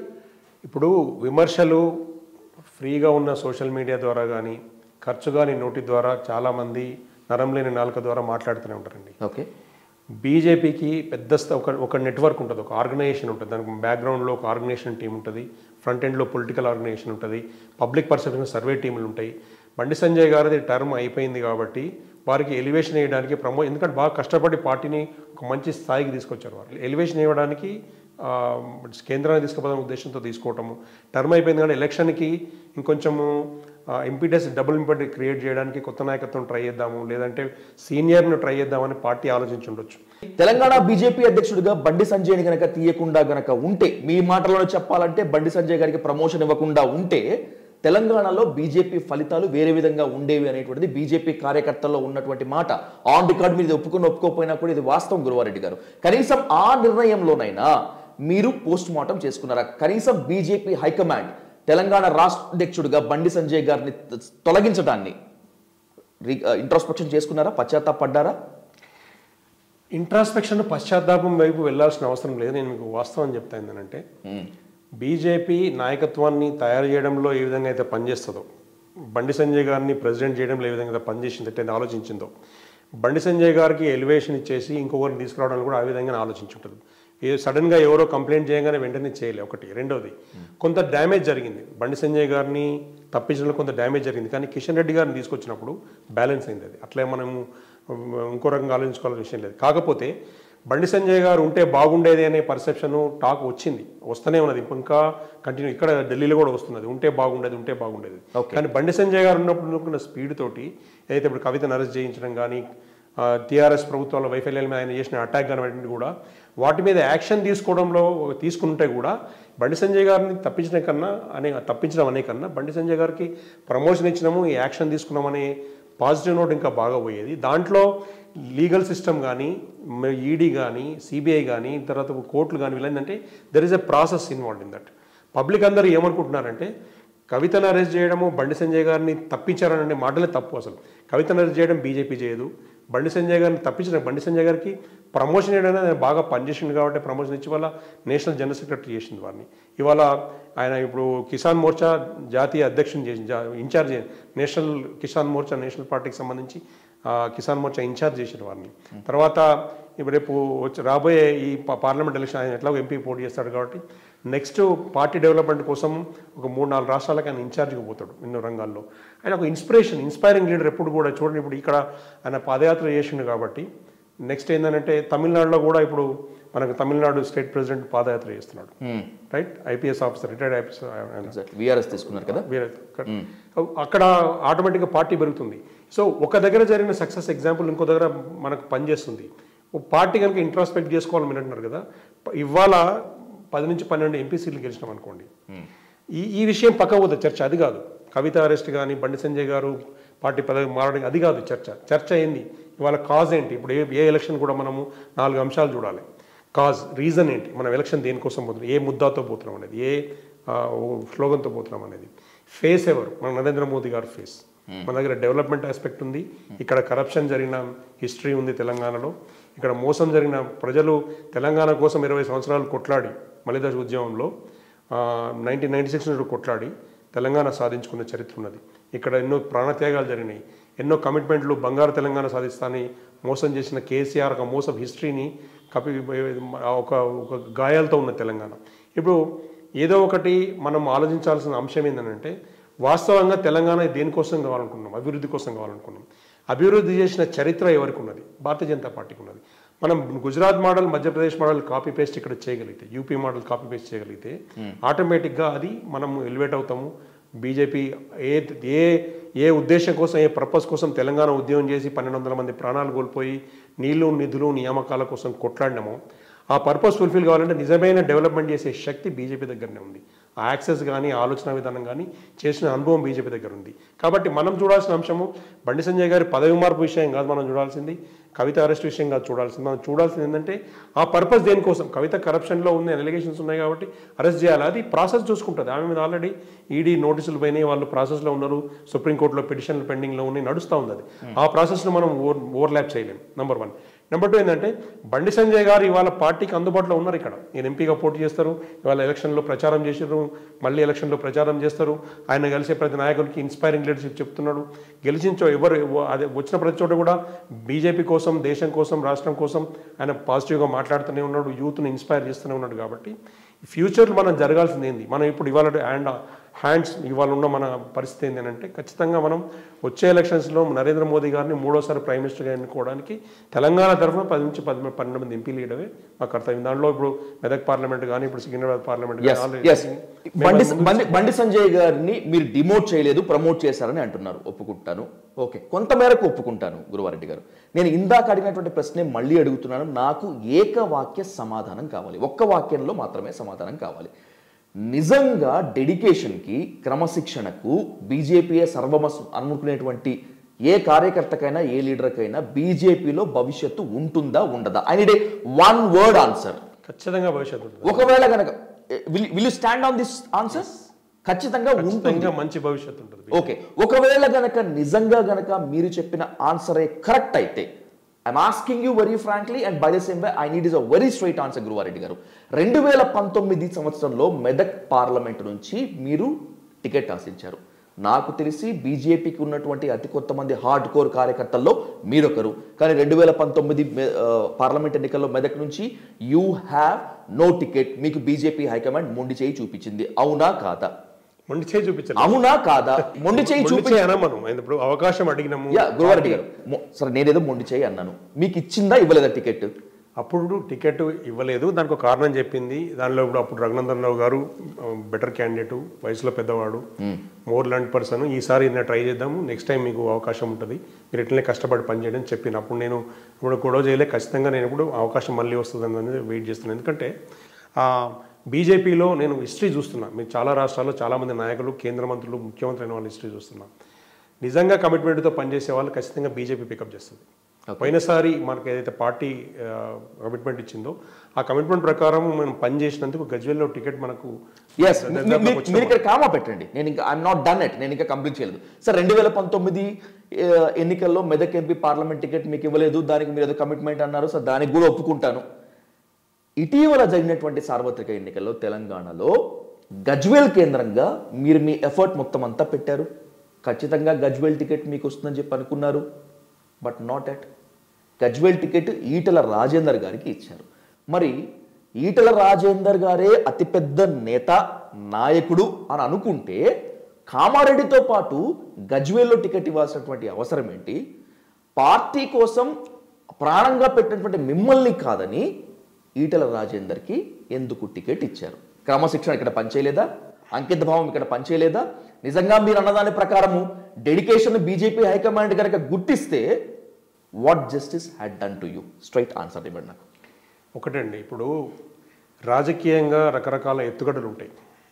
ఓకే, కేంద్ర పార్టీ జాతీయ నాయకత్వం అది గజ్వేల్ అనేది మామూలు విషయం కాదు. సీఎం రెండోసారి సీఎం అక్కడ కేసీఆర్ ఎమ్మెల్యే సీఎంగా ఉన్నాడు. అక్కడి నుంచి ఒకటి సీఎంను ఖచ్చితంగా ఓడించాలని ఒక సంకల్పం బీజేపీ తీసుకున్నప్పుడు అది గత 5 సంవత్సరాలుగా అక్కడ బండ మీద నీళ్లు పుట్టించినాం. అక్కడ చాలామంది కార్యకర్తలతో కలిసి పనిచేసినాము. అక్కడ చాలా ఉద్యమాల్లో పార్టిసిపేట్ చేసినాము. అక్కడ పార్టీ కూడా బాగా ఎంకరేజ్ చేసి ముందు వరుసలో పెట్టింది. టికెట్ విషయంలో సీరియస్గా కన్సిడర్ చేసి ప్రిపేర్ కమ్మని కూడా చెప్పింది. అయితే కేంద్ర పార్టీ ఏం ఆలోచిస్తుందంటే ఇవాళ ఉన్న పరిస్థితుల్లో, ఎలక్షన్కి వెళ్తున్న పరిస్థితుల్లో ఇంపాక్ట్ క్రియేషన్ కోసము అక్కడికి సీఎంను ఓడగొట్టాలంటే ఏం చేయాలి? ఎందుకంటే సీఎం 2 చోట్ల పోటీ చేస్తున్నాడు. కామారెడ్డిలో ఉన్న క్యాండిడేట్ గట్టిగా ఉన్నాడు, బాగానే ఉన్నాడు, అక్కడ పరిస్థితి బాగుంది. ఇక్కడ కూడా అంతే విధంగా అంత పెద్ద ఎత్తున ఆల్రెడీ సీఎం స్థాయి క్యాండిడేట్ కావాలా, పెద్ద ఎలివేటెడ్ క్యాండిడేట్ కావాలా, ఎన్నో రంగాల్లో అనుభవం ఉన్న క్యాండిడేట్ కావాలని పార్టీ ఆలోచించుండవచ్చు. ఈటెల రాజేందర్ గారిని తీసుకురావడంలో ఒక పర్పస్, ఒక మోటివ్ ఏముండేనంటే కేసీఆర్ని ఖచ్చితంగా ఓడగొట్టాలంటే ఆల్రెడీ ఒక అనుభవం ఉన్న నాయకుడు, సీనియర్ నాయకుడు, ఇంతకుముందు మంత్రిగా చేసిన నాయకుడు, 7 సార్లు ఎమ్మెల్యే గెలిచిన నాయకుడు తను పోటీ చేస్తానని ఇష్టంగా అడిగినాడు. కాబట్టి ఒక అవకాశం తీసుకుందాం ఉద్దేశంతో ఇచ్చిన కేంద్ర పార్టీ నిర్ణయం అది. రాష్ట్ర పార్టీ కానీ కేంద్ర పార్టీ కానీ ఆ విషయంలో మోసం చేయలేదు. ఆ విషయంలో చేసిందంటే పార్టీ బాగు గురించి, పార్టీకి క్యాడర్కు, పబ్లిక్ మంచి గురించి. సీఎం కనుక ఓడగొట్టగలిగితే ఒక ఛాన్స్ తీసుకుందాం, సీఎం ఓడగొట్టగలిగితే దాని ఇంపాక్టు బాగుంటుంది. ఈ గవర్నమెంట్ దించాలనే ఉద్దేశం. సీఎం ఓడగొడితే కుంభస్థలం మీద కొట్టినట్టయినా ఆ ఉద్దేశంతో ఆ విధంగా ఆలోచించి ఒక ఎక్స్పెరిమెంట్ జరిగింది. ఎక్స్పెరిమెంట్ జరిగినలో ఇంప్లిమెంటేషన్లో కొంత లోపాలు జరిగిన మాట వాస్తవం. ఆ లోపాల మూలంగానే అనుకున్నంత రిజల్ట్ రాలేదు.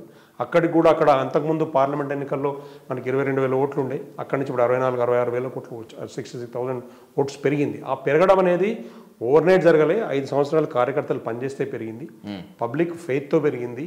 బీజేపీ ఆల్టర్నేటివ్ అనుకున్నారు. అదేవిధంగా ఈటెల రాజేందర్ డెఫినెట్గా ఒక పెద్ద పర్సనాలిటీ, మంచి నాయకుడే, పేరున్న నాయకుడు.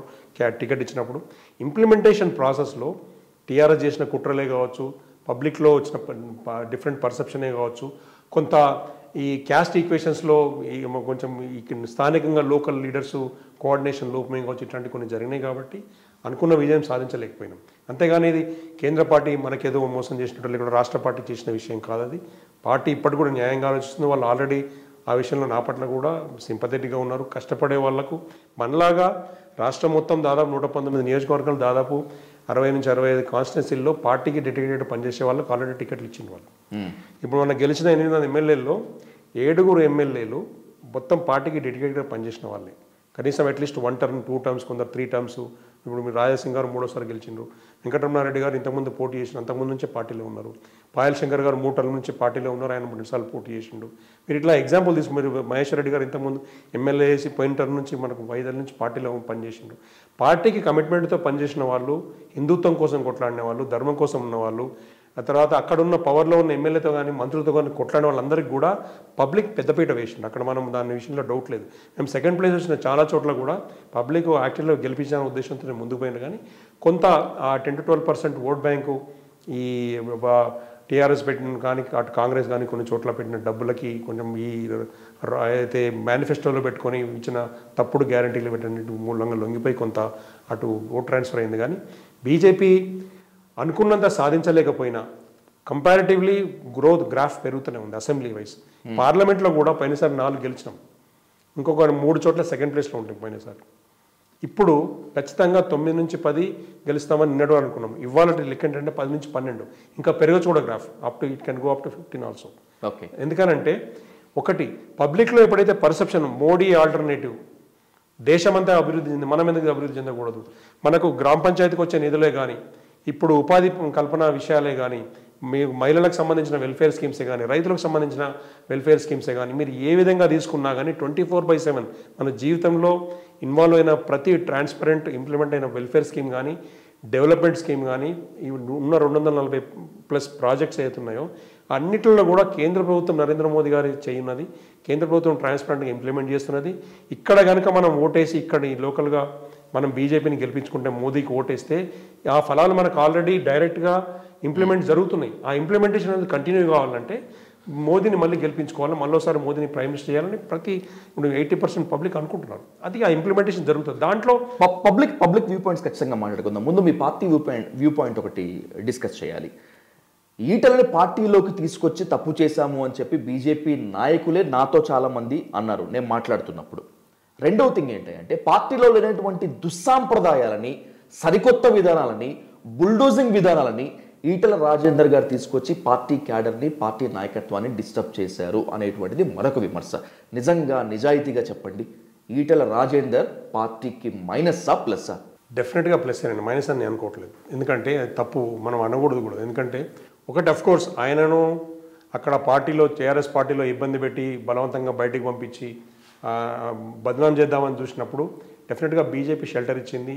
మళ్ళీ అందరినీ హక్కును చేర్చుకుంటూ ఆయన హక్కును చేర్చుకొని ఆయనను మళ్ళీ ఎమ్మెల్యే కావడానికి తోడ్పడింది. ఆయన తీసుకెళ్లి పెద్దపీట వేసి పెద్ద స్థాయి నాయకులను చేసినప్పుడు విజయశాంతి గారిని హక్కును చేర్చుకున్నట్లే, రాజగోపాల్ రెడ్డి గారిని హక్కును చేర్చుకున్నట్లే, వివేక్ గారిని హక్కును చేర్చుకున్నట్లే ఈటల రాజేందర్ గారిని కూడా బీజేపీ హక్కును చేర్చుకుని షెల్టర్ ఇచ్చింది. Is that right? Absolutely correct. కాకపోతే వాళ్ళు పోవడానికి ఈయన ఉండడానికి డిఫరెన్స్, నాయకత్వంలో డిఫరెన్స్ అది. ఈయన వాళ్ళు వెళ్ళిపోయిన ఆయన పార్టీలో ఉన్నాడంటేనే మీరు ఆలోచించండి.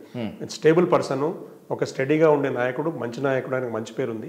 కాకపోతే ఏంటంటే నేను మీకు చెప్పాను ఇంతకుముందు, కొంత టికెట్ సెలక్షన్లో కావచ్చు, కొంత స్ట్రాటజీ ఇంప్లిమెంటేషన్లో కావచ్చు కొన్ని ఎర్రర్స్ జరిగినాయి. దాని మూలంగా కొంత నష్టం జరిగింది.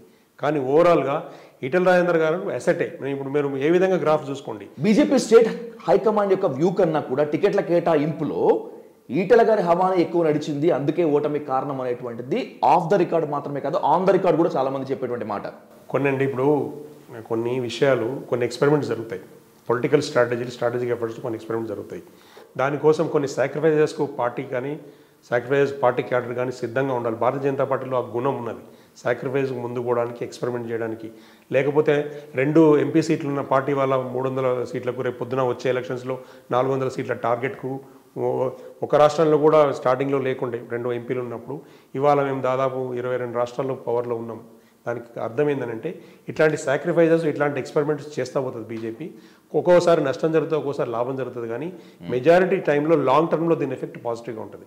ఇప్పుడు ఆ బీసీసీఎం అనే కార్డు అక్కడ పనిచేయలేదు, కానీ ఇప్పుడు ఈసారి దాని ఇంపాక్ట్ కొంచెం పర్కులేట్ అయితే బీసీసీఎం అనేది మేజర్ ఎజెండా కాకపోయినా బీసీల వెల్ఫేర్ అనే ఎజెండా ఆల్రెడీ మోదీ గారు తీసుకున్నారు. కాబట్టి మనకున్న ఓబీసీ నేషనల్ మోర్చా చేస్తున్న స్కీమ్లే కానీ, ఇవాళ విశ్వకర్మ యోజనతోటి దాదాపు 1,00,000 కోట్ల బడ్జెట్ పెట్టి 18 రకాల కుల వృత్తులకు ఇస్తున్న ఎంకరేజింగ్ లోన్లే కానీ, జన్ధన్ ఖాతాలు ఓపెన్ చేసి ఖాతాలు లేని వాళ్ళు ఖాతాలు వేయడం కానీ, ముద్రా లోన్లు కానీ 10 లక్షల వరకు గ్యారెంటీలు కూడా వేయడం, స్టార్టప్ ఇండియా ప్రోగ్రామ్తో యంగ్స్టర్స్ కొత్త స్టార్టప్స్ చేస్తే దాదాపు 75 లక్షల వరకు గ్యారంటీ అవసరం లేకుండా, కొలేటరల్ అవసరం లేకుండా లోన్లు ఇవ్వడం కానీ, ఇట్లాంటివన్నీ కూడా స్మాల్ స్కేల్ మైక్రో లెవెల్లో డెవలప్మెంట్కి 1,00,000 కోట్ల బడ్జెట్ పెట్టి మోదీ గారు చేస్తున్న డెవలప్మెంట్ ఒక పక్కన చూసుకుంటే ఒక నాయకుని గొప్పతనమో, ఒక నాయకుని ఫెయిల్యూర్ అనేది ఇంపాక్ట్ కానే కాదు.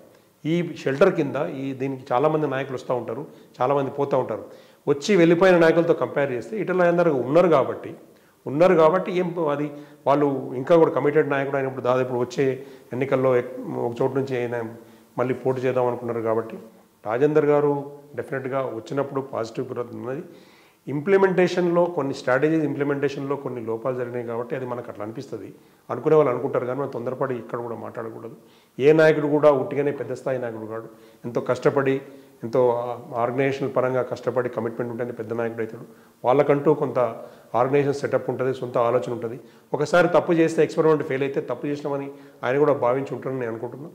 ఇప్పుడు దాన్ని మళ్ళీ సరిదిద్దుకొని పాజిటివ్ డైరెక్షన్లో పార్టీ వర్టికల్ ఎలిమెంట్లో పనిచేసి పూర్తి స్థాయిలో సెంట్రల్ పార్టీ, స్టేట్ పార్టీ కలిసి తీసుకున్న నిర్ణయాలకు అనుగుణంగా ఆయన పనిచేస్తున్నాం. అదేవిధంగా ముందుకు పోతుందని మేము అనుకుంటున్నాం.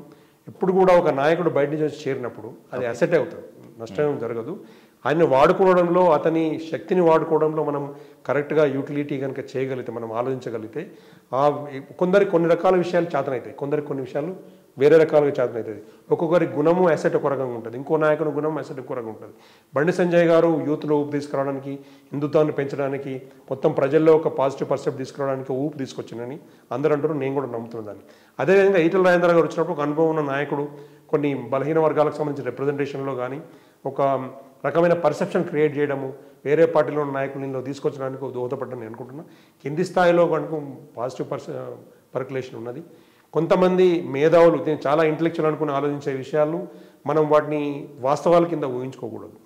కొన్ని వాస్తవాలు వేరుంటాయి, కొన్ని ఇంప్లిమెంటేషన్లో తేడాలు ఉంటాయి. కానీ ఒకటి జరగాల్సింది ఏంటంటే Bharatiya Janata party original fundamental ఏదైతే ఫిలాసఫీ ఉందో ట్రాన్స్పరెన్స్ గవర్నెన్స్ అనేది దానికి ఎండ్ రిజల్ట్. ఒక పద్ధతిలో ఇప్పుడు మీరు కమ్యూనిస్టులే తీసుకోండి, కాంగ్రెసే తీసుకోండి, ఎవరు కూడా ఈవెన్ బీఆర్ఎస్గా మారిన టీఆర్ఎస్ తీసుకోండి, పేదల సంక్షేమం గురించి మాట్లాడతారు కానీ అవేవి ఇంప్లిమెంట్ చేయడం అన్ని ఫెయిల్ అయినాయి. పేదల సంక్షేమం నిజంగా ఇంప్లిమెంట్ చేస్తుంది నరేంద్ర మోదీ గారి గవర్నమెంట్. అది మీరు గ్రామీణ స్థాయిలో ప్రతి ఇంటికి వెళ్ళి అడిగితే మీరు మనం కనబడుతూనే ఉంటుంది. ప్రతి రంగంలో కూడా మోదీ మార్క్ ఉన్నది. ఆ పాజిటివ్ ఇంపాక్ట్ కింద ఈ కంపారిటివ్లీ మన ఈటల ఫ్యాక్టర్ అనేది చాలా చిన్న ఫ్యాక్టర్. ఇవాళ మనం చూస్తే 60% నాయకత్వం మనం ఇచ్చిన టికెట్లే కానీ రేపు పొద్దున్న ఇవ్వబోయే టికెట్లే కానీ 60 to 70% పార్టీకి డెడికేట్ అయిన వాళ్ళకే ఇస్తున్నారు. ఇప్పుడు వచ్చే పార్లమెంట్లో కూడా పార్టీ అదేవిధంగా ఆలోచిస్తున్నది. నాతో మీరు ఏకీభవించవచ్చు, ఏకీభవించకపోవచ్చు, అది మీ వ్యక్తిగతం. నా అభిప్రాయాలు మీ మీద రుద్దలేను.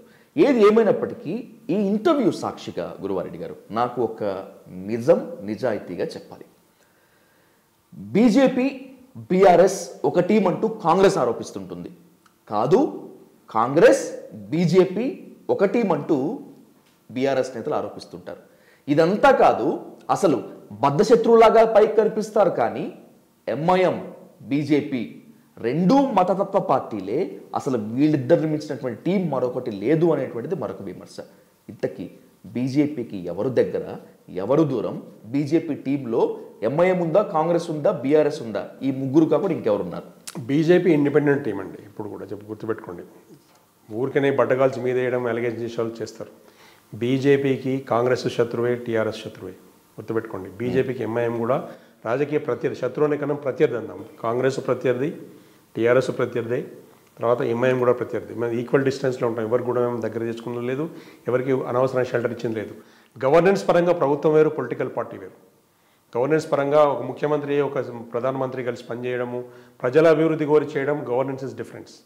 ఓకే, పొలిటికల్ పార్టీగా విధానపరంగా కాంగ్రెస్ ఎప్పుడు జాతీయ స్థాయిలో ప్రత్యర్థి, మాకు ప్రధాన ప్రత్యర్థి కాంగ్రెసే ఉంటుంది. కాంగ్రెస్ ఇండి కూటమి ఏదైతున్నదో, ఇండి కూటమి ఫెయిల్యూర్ కూటమి, దాదాపు మీరు చూస్తూ ఉన్నారు 38-40 పార్టీలు ప్రధానంగా వేరే రాష్ట్రాల్లో పవర్ షేర్ చేసుకుంటున్న వాళ్ళు, పవర్లో ఉన్న వాళ్ళు కానీ మీరు చూస్తే వాళ్ళందరూ ఒక అంబ్రెల్లా కిందకి వచ్చిన మోడీ ధాటిని, మోడీ ట్రాన్స్పరెన్సీని, గవర్నెన్స్ పవర్ని, తర్వాత ఈ గ్రోత్ ఫ్యాక్టర్ని వాళ్ళు ఆపలేకపోతున్నారు, ఆపలేరు కూడా. ఎందుకంటే వాళ్ళ థాట్ ప్రాసెస్ కానీ వాళ్ళ విజన్ కానీ మోదీ అండ్ టీమ్ ఏదైతే ఉందో భారతీయ జనతా పార్టీ ఆధ్వర్యంలో వివిధ ఆర్ఎస్ఎస్ వివిధ క్షేత్రాలకు సంబంధించిన వాళ్ళందరూ కూడా వర్టికల్ అలైన్మెంట్లో ఒక్కొక్కరు ఒక క్షేత్రాన్ని పంచుకొని పనిచేస్తుంటారు. అందరి అల్టిమేట్ గోల్ దేశాభివృద్ధి, అందరి అల్టిమేట్ గోల్ దేశ సంక్షేమం. కానీ ఇండి కూటమిలో అది లేదు. అందరూ కూడా ఫ్యామిలీ పార్టీలు ఉన్నాయి అందులో. మీరు ఏ రాష్ట్రం నుంచి ఇన్వాల్వ్ అయినా ఇండి కూటమిలో ప్రాంతీయ పార్టీని తీసుకోండి, కాంగ్రెస్ నుంచి మొదలు పెడితే టీఆర్ఎస్ వరకు కూడా ఒకవేళ వీరు అందులోకి పోతే అన్నీ కూడా ఫ్యామిలీ ఓరియంటెడ్ పార్టీస్ వాళ్ళు లీడ్ చేసేవారు. వాళ్ళ స్వార్థము, వాళ్ళ డెవలప్మెంట్, వాళ్ళు 15-20 years బ్యాక్ ఆ పార్టీల ఎకనామిక్ పొజిషన్ ఏంది, ఫైనాన్షియల్ పొజిషన్ ఏంది, ఇవాళ 20 years తర్వాత ఆ ఫ్యామిలీలో ఫైనాన్షియల్ పొజిషన్ ఏంది, 20 ఏళ్ల క్రితం ఆ ఫ్యామిలీకి ఉన్న ఏదైతే ఎకనామిక్ అఫెన్సెస్ కానీ ఫైనాన్షియల్ ఏదైతే కొన్ని అటాచ్మెంట్స్ ఉన్నాయో, ఆస్తులు, గొడవలు, కేసులే చూడండి, అప్పటికి ఇప్పటికి చాలా గ్రోత్ ఉంది. ఆస్తులు పెరిగినాయి, వాళ్ళ మీద కేసులు పెరిగినాయి, అలిగేషన్స్ పెరిగినాయి. అట్లే కానీ బీజేపీలో ఎక్కడైనా చిన్న మచ్చ ఒక నాయకుడి మీద వచ్చిందంటే వెంటనే మన అద్వానీ గారిని ఎగ్జాంపుల్ తీసుకుంటే వెంటనే రిజైన్ చేసిన వారు. అటల్ బిహారీ వాజ్పేయి గారు ఒక్క ఓటు కోసము ఎవరిని అరుదులాచలే. చంద్రబాబు నాయుడు గారు మోసం చేశారని అనుకున్నప్పుడు ఆయన అప్పుడు పెడితే పార్టీని దించాలి, ఎన్డీఏ కూటమి దెబ్బ కొట్టాలనుకున్నప్పుడు మోసం జరుగుతుంది, బ్యాక్ స్టాబింగ్ చేస్తుందని తెలిసినా కానీ చాలా హుందాగా రిజైన్ చేసి వదిలిపెట్టి మళ్ళీ ఎలక్షన్కి పోయిండు. అటువంటి క్యారెక్టర్ ఉన్న పార్టీ, అటువంటి క్యారెక్టర్ ఉన్న పార్టీలో టెంపరీ అవకాశాలు, టెంపరీ అవసరాల కోసము వచ్చే వాళ్ళకు, పోయే వాళ్ళకు, లేదంటే వాళ్ళ బెనిఫిట్స్ సరిగా రాకపోతే పార్టీని విమర్శించే వాళ్ళు, లేదా వాళ్ళ బెనిఫిట్స్ సమకూరకపోతే పార్టీని వదిలిపెట్టిపోయేవాళ్ళు, వాళ్ళతో పార్టీ ఎప్పుడు కూడా అలైన్మెంట్లో ఉండదు, వాళ్ళను వెంటనే వదులుకుంటుంది. ఇప్పటికి కూడా ఉన్న చాలా వేరే పార్టీ నుంచి వచ్చిన నాయకులు చాలామంది కూడా బ్రహ్మాండంగా ఇందులో ఇమిడిపోయి పార్టీని గౌరవించి, పార్టీ ఫిలాసఫీని గౌరవించి, పార్టీ నాయకత్వంతో వర్టికల్గా పనిచేసే వాళ్ళు మాత్రమే ఇందులో ఉంటున్నారు. ఎవరైనా పోదలుచుకుంటూ పోయేవాళ్ళని పార్టీ ఎప్పుడు ఆపదు. కాబట్టి ఈ విషయంలో ఒక్క విషయం, ఒక ఇంపార్టెంట్ ఫ్యాక్టర్ చెప్తా వినండి ప్లీజ్. ఇక్కడ పార్టీ బోర్ల పడ్డదో లేకపోతే పార్టీ నాయకత్వం తప్పు చేసిందో కాదు, ఇక్కడ ఒక వ్యక్తి ఎప్పుడు డిసిషన్స్ తీసుకోడు. గుర్తుపెట్టుకోండి, భారతీయ జనతా పార్టీలో ఒక వ్యక్తి డిసిషన్ ఉండదు, ఒక ఫ్యామిలీ పనిచేయదు. Bharatiya Janata party collective effort. మనం ఎగ్జాంపుల్ నిన్న జరిగిన మనం స్టేట్ ఆఫీస్లో, బీజేపీ స్టేట్ ఆఫీస్ జరిగిన మీటింగ్సే అందరినీ అన్ని రకాల వాళ్ళని ఇన్వాల్వ్ చేస్తారు, సంబంధించిన ఇన్ఛార్జీలు. అందరి ఉద్దేశం, పర్పస్ ఒకటే ఉంటుంది. ఎలక్షన్లో విజయం సాధించాలి. విజయం సాధించడానికి ఒక కాజ్ ఏంటంటే ప్రజల అభివృద్ధి, ప్రజల్ని డెవలప్ చేసుకోవాలి, రాష్ట్రాన్ని అభివృద్ధి చేసుకోవాలి. రాష్ట్రాన్ని అభివృద్ధి చేసుకోవాలంటే మంచి నాయకత్వం ఉండాలి.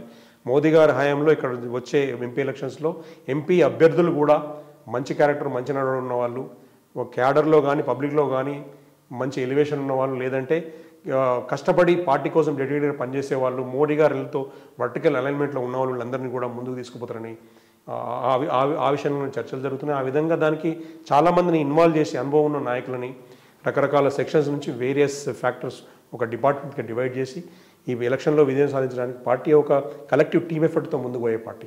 ఒక మనిషి డిసిషన్ తీసుకునే పార్టీ కాదు. టీఆర్ఎస్ మాదిరిగా కానీ లేకపోతే కాంగ్రెస్ మాదిరిగా కానీ, మీరు తమిళనాడులో ఉన్న స్టాలిన్ టీమే తీసుకోండి, మమతా బెనర్జీ టీం తీసుకోండి, బెంగాల్లో ఎక్కడ పోయినా వీళ్ళందరూ ఇండి కూటమిగా, మీరు ఈవెన్ ఎన్సీపీ శరద్ పవార్ తీసుకోండి, ఎక్కడైనా కానీ ఒక ఫ్యామిలీ డిసిషన్స్ తీసుకుంటారు. అందుకని వాళ్ళ స్వార్థం అనేది కనబడుతుంది, కానీ దేశ భవిష్యత్తు వాళ్ళ విజన్లో లేదు, వాళ్ళ ఎజెండాలో లేదు. పనికిరాని ఇంప్లిమెంట్కి సాధ్యం కానీ వెల్ఫేర్ స్కీమ్లు మాట్లాడతారు, కానీ భారతీయ జనతా పార్టీ ప్రాక్టికల్గా ఇంప్లిమెంట్ చేసి చూపిస్తున్న విషయాలు వాకింగ్ ద టాక్. మోదీ గారు వాకింగ్ ద టాక్ అంటారు. చెప్పింది చేసి చూపిస్తున్నారు, కొన్ని చెప్పని కూడా ఇంప్లిమెంట్ చేస్తున్నారు. మీరు అంతరిక్షయానం మనం చంద్రమండలం మీద అడుగుపెట్టిన కాడి నుంచి మొదలు ఇవాళ మనము ఆదిత్య ప్రయోగం కూడా, ఉపగ్రహ ప్రయోగం కూడా మనకు సక్సెస్ అయింది. ఇట్లాంటివన్నీ కూడా లక్ష్యాలు ఛేదించుకుంటూ 100% డెలివరబుల్స్ ఇస్తున్నది కేవలం మోదీ ప్రభుత్వమే. భారతదేశ చరిత్రలో మనకు స్వాతంత్రం వచ్చిన కాడి నుంచి ఇప్పటివరకు కూడా భారతదేశ అభివృద్ధి చరిత్రలో ఓన్లీ 10 సంవత్సరాలలో ఇంత అభివృద్ధి గ్రాఫ్ మనం కంపేర్ చేస్తే 70 సంవత్సరాల్లో జరిగిన గ్రాఫు, ఈ 10 సంవత్సరాల్లో జరిగిన గ్రోత్ గ్రాఫు 10 to 12 టైమ్స్ పెద్దగా ఉన్నది, బాగున్నది. ప్రజల అభివృద్ధిలోకి ఉన్నారు. మన దేశ గౌరవాన్ని ఇన్వడింపజేసి బీజేపీ విజయాల గురించి, బీజేపీ అపజయాల గురించి, బీజేపీ తప్పిదాల గురించి, బీజేపీ తప్పుకున్న వ్యూహాల గురించి మరొక ఇంటర్వ్యూలో ఖచ్చితంగా మీతో ఒక మంచి డిబేట్ పెట్టుకుంటాను. ఈ ఇంటర్వ్యూని మాత్రం ఒక ది మోస్ట్ ఇంపార్టెంట్ క్వశ్చన్తో ఎండ్ చేస్తాను. దానికి మళ్ళీ మీరు ఒక హానెస్ట్ ఆన్సర్ ఇవ్వాల్సి ఉంటుంది గురువారెడ్డి గారు. గురువారెడ్డి గారు, మీరు తెలంగాణ క్రికెట్ అసోసియేషన్ ఫౌండర్ మీరు, అండ్ అలాగే ఆల్ ఇండియా యూనివర్సిటీస్కి క్రికెట్ ఆడి 6లు కొట్టినటువంటి వ్యక్తి మీరు. అన్నింటికి మించి చిన్ననాటి నుంచి బీజేపీ తత్వాన్ని నరాన ఇముడ్చుకొని అవమానాలు ఎదురవుతున్నా, మీరు ఈ మాట అంటే ఒప్పుకుంటారో ఒప్పుకోరు, అవమానాలు ఎదురవుతున్నా, మొండి చేయి ఎదురవుతున్నా కూడా పార్టీనే నమ్ముకున్నటువంటి వ్యక్తి మీరు గురువారెడ్డి గారు. I want straight answer for this question. రాబోయే పార్లమెంట్ ఎన్నికల్లో మెదక్ నుంచి మీరు ఆస్పిరెంట్గా ఉన్నారు అనేటువంటిది నాకున్నటువంటి ఇన్ఫో. ఖచ్చితంగా గురువారెడ్డి గారిని మెదక్ నుంచి కంటెస్ట్ చేయించాలనేటువంటి ఆలోచన మళ్ళీ బీజేపీ హైకమాండ్ చేస్తోంది అనేటువంటిది కూడా నాకున్న ఇన్ఫో.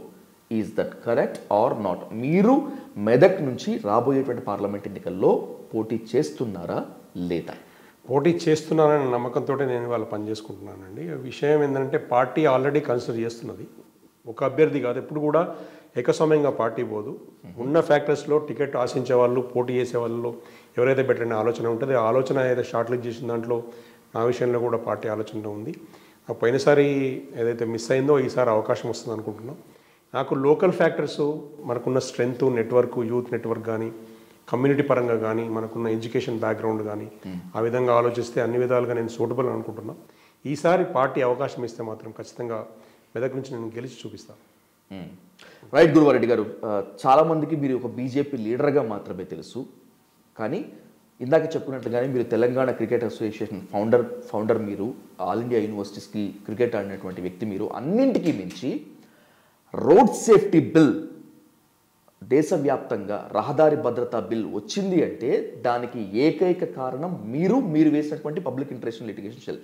ఒక యాక్సిడెంట్లో మీరు మాతృమూర్తిని కోల్పోవటం ద్వారా, మీరు గాయపడి ఆ బిల్ వేయటం ద్వారా ఈరోజు రోడ్ సేఫ్టీ బిల్ ఉంది. దీని మీద మరొక ఇంటర్వ్యూలో ఖచ్చితంగా డీటెయిల్గా చర్చిద్దాము, దాని మీద అవగాహన చూద్దాం. సో ఏది ఏమైనప్పటికీ కూడా బీజేపీ స్ట్రాటజీస్ ఏ విధంగా వర్కౌట్ అవుతాయి అనేటువంటిది రాబోయేటువంటి పార్లమెంట్ ఎలక్షన్స్ ఒక పారామీటర్గా ఉండబోతుంది.